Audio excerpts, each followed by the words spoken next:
કે અમારા mummy papa છે ને ખૂબ જૂઠું બોલે છે, વાત વાતમાં જૂઠું બોલે. પપ્પા શર્ટ ખરીદવા જાય તો એ શર્ટ ગમે, પણ યાદ આવે કે ઇલેક્ટ્રિસિટી બિલ ભરવાનું બાકી છે તો એ એમ કે આની કઈ અત્યારે જરૂર નથી, આવતા મહિને લઈ લઈશ, અત્યારે સારો છે ને સરસ ચાલે છે. મારા મમ્મી પપ્પા છે ને બહુ જૂઠું બોલે છે કે ઘરમાં દૂધ ઓછું હોય, મમ્મી એમ કે મેં પહેલેથી ન પી લીધું હતું, પણ એને પીધું જ ન હોય. કેમ? કારણ કે એનાથી બીજાના ભાગમાં આવે, બીજાને મળી શકે.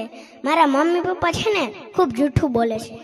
બૂટનું તળિયું ઘસાઈ ગયું હોય અને નવા લેવાની ખૂબ જરૂર હોય, પણ દીકરા દીકરીને કોલેજમાંથી ફરવા જવાનું છે તો એમ કે મારે જ 6 મહિના ચાલશે, આની કે જરૂર નથી.